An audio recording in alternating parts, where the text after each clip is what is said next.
பள்ளிக்கல்வி. அறிவை விரிவு செய், அகண்டமாக்கு என்று பாரதிதாசன் பாடியதற்கு இணங்க கல்வி செல்வத்தை குழந்தைகளுக்கு வழங்கி அறிவு சமூகத்தை படைத்திடும் நோக்கில் முதலமைச்சரின் காலை உணவு திட்டம், இல்லம் தேடி கல்வி, புதுமை பெண், தமிழ் புதல்வன், கல்லூரி கனவு, எண்ணும் எழுத்தும், நான் முதல்வன் போன்ற முத்தான பல திட்டங்கள் முன்னெடுக்கப்பட்டு வருகின்றன. அரசு பள்ளிகளுக்கு தேவையான வகுப்பறைகள், ஆய்வகங்கள், கழிப்பறைகள் ஆகியவற்றை போதுமான அளவில் அமைத்து கல்வி கட்டமைப்பை வலுப்படுத்தும் நோக்கில் செயல்படுத்தப்பட்டு வரும் பேராசிரியர் அன்பழகன் பள்ளி மேம்பாட்டு திட்டத்தின் கீழ் 3771 வகுப்பறைகள், 107 ஆய்வகங்கள், 4 ஆண்கள் விடுதிகள் மற்றும் 4 பெண்கள் விடுதிகள் ஆகியவை 673 கோடி ரூபாய் செலவில் கட்டப்பட்டு திறந்து வைக்கப்பட்டு உள்ளன. மேலும் 2009 கோடி ரூபாய் மதிப்பீட்டிலான பணிகள் நடைபெற்று வருகின்றன. சூழலியல், தலைமைத்துவம், மனித உரிமை, சமூக நீதி, பெண்ணுரிமை ஆகிய கருத்தாங்கங்களின் அடிப்படையிலான பயிலரங்குகள் நடத்தும் முயற்சி கோடை கொண்டாட்டம் என்னும் நிகழ்வின் மூலம் முன்னெடுக்கப்பட்டது. ஐவகை நிலங்களின் பெயரில் குழுக்கள் அமைத்து மாணவர்தம் தலைமைத்துவ பண்பை முகிழ்த்தெழச் செய்ய மகிழ்முற்றம் எனும் திட்டமும் செயல்படுத்தப்பட்டு வருகிறது. மாணவருக்கு கற்பிக்கும் ஆசிரியர்கள் நலம் பேண ஆசிரியர்களுக்கான முழு உடல் பரிசோதனை திட்டமும் செயல்படுத்தப்படுகிறது. பிற மாநிலங்களிலும் குறிப்பிட்ட சில உலக நாடுகளிலும் உள்ள கல்வி சூழலை அறிந்து கொள்ள மாணவர்கள், ஆசிரியர்கள் ஆகியோருக்கென சிறப்பு சுற்றுலா திட்டங்களும் செயல்படுத்தப்பட்டு வருகின்றன. சென்னையில் நடத்தப்படும் பன்னாட்டு புத்தக காட்சி தமிழை உலக மொழியாக்கும் மிகச்சிறந்த முயற்சி என அனைவராலும் வரவேற்கப்படுகிறது. அறிவார்ந்த புலவர்கள் கூடி விவாதிக்க சங்கம் வைத்து தமிழ் வளர்த்த மதுரை மாநகரில் உருவாக்கப்பட்டுள்ள கலைஞர் நூற்றாண்டு நூலகம் தென் தமிழ்நாட்டின் அறிவாலயமாக திகழ்கிறது. அறிவை பரவலாக்கும் முன்முயற்சியில் கோயம்புத்தூர், திருச்சி, கடலூர், சேலம் மற்றும் திருநெல்வேலி ஆகிய மாநகரங்களில் மொத்தம் 902 கோடி ரூபாய் மதிப்பீட்டில் நவீன நூலகங்கள் அமைக்கப்பட்டு வருகின்றன. மாவட்டந்தோறும் நூலகங்களை மேம்படுத்தி அறிவார்ந்த தமிழ் சமூகத்தை உருவாக்குவதில் முனைப்புடன் செயல்படுகிறது இந்த அரசு. 2021-22 கல்வியாண்டில் முதற்கட்டமாக கல்வியில் பின்தங்கிய 10 மாவட்டங்களில் உண்டு உறவிட வசதியுடன் கூடிய மேல்நிலைப் பள்ளிகளாக தமிழ்நாடு மாதிரி பள்ளிகள் நிறுவப்பட்டு இன்று சென்னையில் உள்ள மாநில தகைசால் பள்ளியுடன் தமிழ்நாட்டின் 38 மாவட்டங்களிலும் மாதிரி பள்ளிகள் செயல்பட்டு வருகின்றன. அரசு பள்ளி மாணவர்களுக்கு தேசிய மற்றும் சர்வதேச அளவிலான வாய்ப்புகளை உருவாக்குதல், அவற்றை அணுகத் தேவையான கல்வி மற்றும் கரைய ஆளுமை திறன் பயிற்சி போன்றவற்றை வழங்குதல் ஆகியவை இத்திட்டத்தின் முக்கிய நோக்கங்களாகும். இத்திட்டத்தின் மூலம் கடந்த 4 ஆண்டுகளில் மொத்தம் 2358 மாணவர்கள் 93 முன்னணி கல்வி நிறுவனங்களில் 50 விதமான துறைகளில் சேர்க்கை பெற்றுள்ளனர். இதில் 41 மாணவர்கள் தற்போது இந்திய தொழில்நுட்ப கழகங்களில் IIT பயின்று வருகின்றனர். மேலும் 17 மாணவர்கள் ஜப்பான், தைவான், மலேசியா ஆகிய நாடுகளில் பல்கலைக்கழகங்களில் முழு கல்வி உதவித்தொகையுடன் உயர்கல்வி பயின்று வருகின்றனர். இந்த இடைக்கால வரவு செலவு திட்ட மதிப்பீடுகளில் பள்ளி கல்வித்துறைக்கு 48,534 கோடி ரூபாய் ஒதுக்கீடு செய்யப்பட்டுள்ளது.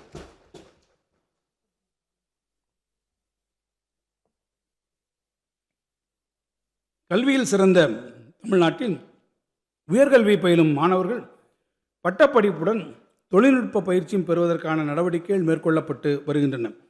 மாணவர்கள் அனைவரும் உயர்கல்வி வரை இடைநில்லாமல் கற்பதற்குரிய சூழலை உருவாக்கிட தமிழ்நாடு அரசு முனைப்புடன் செயலாற்றி வருகிறது.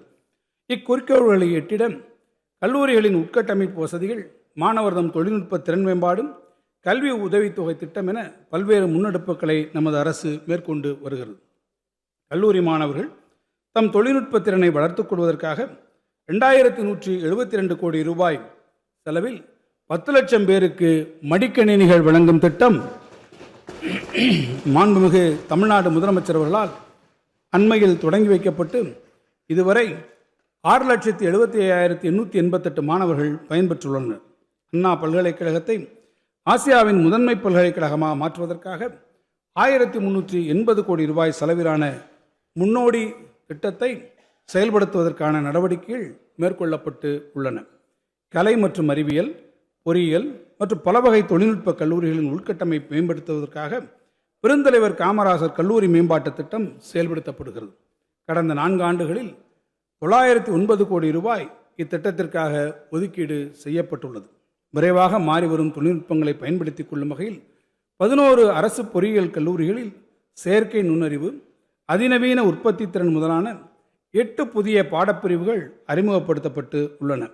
நம் மாணவர்களின் திறனை மேம்படுத்திடும் வகையில் சேலம், கோயம்புத்தூர், திருநெல்வேலி அரசு பொறியியல் கல்லூரிகளில் திறன்மிகு மையங்கள் உருவாக்க நடவடிக்கைகள் மேற்கொள்ளப்பட்டு வருகின்றன. உயர்கல்வியில் சமூக நீதியை பேரும் பொருட்டு அரசு பள்ளியில் பயின்ற மாணவர்கள் தொழிற்கல்வி பயில 7.5% இடஒதுக்கீட்டில் சேர்க்கை பெற்ற 54,301 மாணவர்களின் கல்வி மற்றும் உணவு கட்டணங்களை அரசே ஏற்று இதுவரை 1,512 கோடி ரூபாய் செலவிடப்பட்டுள்ளது. மேலும் அரசு கலை மற்றும் அறிவியல் கல்லூரிகளில் 10,563 கூடுதல் இடங்கள் உருவாக்கப்பட்டு உள்ளன. கடந்த 5 ஆண்டுகளில் 38 புதிய அரசு கலை மற்றும் அறிவியல் கல்லூரிகள் உருவாக்கப்பட்டு 18,760 மாணவர்கள் கூடுதலாக பயனடைந்து வருகின்றனர். தமிழ்நாடு அரசு உயர்கல்வியில் தொடர்ந்து மேற்கொள்ளும் முயற்சிகளின் காரணமாக நாட்டிலேயே உயர்கல்வி சேர்க்கையில் தேசிய சராசரியை விட ஏறத்தாழ 2 மடங்காக 47% பெற்று தமிழ்நாடு முன்னணியில் உள்ளது. மகளிர் கல்வியை போற்றி பாதுகாத்திட அறிமுகப்படுத்தப்பட்ட புதுமை பெண் திட்டத்தை போன்று ஆடவரும் உயர்கல்வி பெற்றிட முன்னெடுக்கப்பட்டதே தமிழ் புதல்வன் திட்டம். ஆடவருக்கு உயர்கல்விக்கான மாதந்தோறும் 1000 ரூபாய் வழங்கும் இத்திட்டத்தில் இதுவரை 5,40,511 மாணவர்கள் பயனடைந்துள்ளனர். மாநில பல்கலைக்கழகங்களுக்கு வழங்கப்பட்டு வரும் தொகுப்பு நிதி நல்கை 767 கோடி ரூபாயாக உயர்த்தி வழங்கப்பட்டுள்ளது. மேலும் தமிழ்நாட்டின் செயல்படும் மாநில பல்கலைக்கழகங்களின் செயல்பாடுகளில் உரிய முன்னேற்றங்களை கொண்டு வரும் நோக்கில் 175 கோடி ரூபாய் கொண்ட செயல்திறன் ஊக்க நிதியமும் உருவாக்கப்பட்டுள்ளது. இந்த இடைக்கால வரவு செலவு திட்ட மதிப்பீடுகளில் உயர்கல்வித்துறைக்கு 8,505 கோடி ரூபாய் ஒதுக்கீடு செய்யப்பட்டுள்ளது. சிறப்பு திட்ட செயலாக்கம்: சிறார்கள், ஆண்கள், பெண்கள், மாற்றுத்திறனாளிகள், மாற்று பாலினத்தார் என அனைத்து பிரிவினரும் நலம் காக்க விளைந்திடும் முனைப்பில் முத்திரை திட்டங்களை வடிவமைத்து செயல்படுத்துவதில் முன்னோடி அரசாக இவ்வரசு திகழ்கிறது. பள்ளி கல்வி முடித்த மாணவர்கள் அவர்தம் விருப்பத்திற்கேற்ற கல்லூரி கல்வியை தேர்ந்தெடுப்பதில் வழிகாட்ட கல்லூரி கனவு எனும் திட்டம் செயல்படுத்தப்படுகிறது. இதுவரை இத்திட்டத்தில் 2,68,000 மாணவர்கள் பயனடைந்துள்ளனர். தாய் தமிழ்நாட்டில் கல்வி கற்று தரணியை ஆளும் தகுதியை தமிழ் மாணவர் பெற்றிட மாண்புமிகு தமிழ்நாடு முதலமைச்சரின் கனவு திட்டமாம் நான் முதல்வன் திட்டம் சிறப்பாக செயல்படுத்தப்பட்டு வருகிறது. இத்திட்டத்தின் கீழ் இதுவரை கல்லூரி மாணவர்களுக்கு 48,65,050 திறன் சான்றிதழ்கள் வழங்கப்பட்டுள்ளன. தேர்ந்தெடுக்கப்பட்ட மாணவர்கள் இங்கிலாந்து, ஜப்பான், தென்கொரியா ஆகிய நாடுகளின் சர்வதேச பயிற்சிகளில் பங்கு பெற்றுள்ளனர். மேலும் தமிழ்நாடு திறன் மேம்பாட்டுக் கழகம் மூலம் திறன் பயிற்சி பெற்று வேலைவாய்ப்புகளுக்கு இளைஞர்களை தயார்படுத்திடும் வெற்றி நிச்சயம் திட்டம் மூலம் 16,115 இளைஞர்கள் பயிற்சி முடித்து சான்றிதழ் பெற்றுள்ளனர். 70,500 பேர் பயிற்சி பெற்று வருகின்றனர். ஒன்றிய குடிமைப்பணி தேர்வில் தமிழ்நாட்டு இளைஞர்கள் பெருமளவில் வெல்வதற்காக உதவித்தொகை, ஊக்கத்தொகை ஆகியவை வழங்கப்பட்டு ஊக்குவிக்கப்படுகிறார்கள். 2025ஆம் ஆண்டு குடிமைப்பணி தேர்வில் வென்ற தமிழ்நாட்டை சார்ந்த 59 நபர்களில் 52 நபர்கள் நான் முதல்வன் திட்ட பயனாளிகள் என்பது அரசின் செயல்பாட்டுக்கு கிடைத்த நற்சான்றாகும். உடனுக்குடன் செய்திகளை தெரிந்து கொள்ள சன் நியூஸ் பெல் ஐகானை கிளிக் பண்ணுங்க.